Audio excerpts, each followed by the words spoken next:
C'est donc ces petits chemins de terre empruntés désormais par le rallye Jeanne Hachette. Une métamorphose réussie puisque d'emblée le rallye beauvaisien obtient le label Championnat de France. Pour le spectacle aussi, rien à redire, les funambules nous gratifient toujours de jolies figures.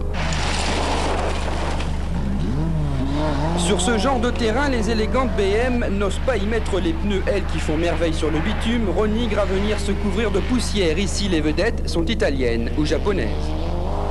Les voitures puissantes sont avantagées parce qu'il y a beaucoup de relance et de lignes droites et tout. Et alors par rapport à une petite auto, c'est vrai que bon, les groupes A, les Lancia et les Ford sont avantagés. Mais notre Nissan, c'est qu'une voiture de série et ça n'a rien à voir avec une groupe A. Et on est là, c'est quand même pas mal quand même aussi.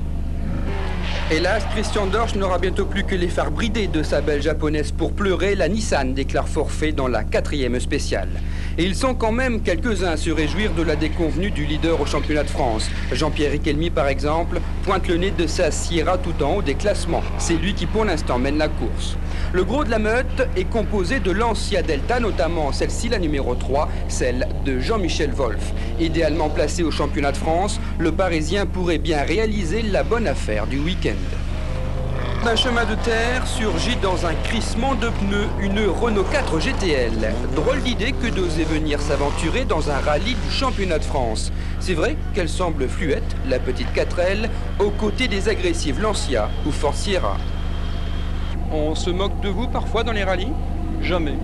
Jamais, puisqu'on arrive à bénéficier même dans certains cas de l'assistance de pilotes professionnels qui nous aident beaucoup. Et au niveau du public? Au niveau du public, nous avons une équipe, un public qui se déplace régulièrement pour nous voir sur les rallyes. Ça entraîne une bonne dose de sympathie de la part du public? Une dose énorme. C'est énorme. C'est une traction et une propulsion à la fois. Parce que le train arrière est toujours parti dans les courbes, il fallait le rechercher sans arrêt le véhicule. On se fait des frayeurs? Ça arrive, ouais, surtout dans les descentes parce que les freins ils manquent. Agile, la petite R4 bondit sur les chemins, ses 60 chevaux rugissent de plaisir.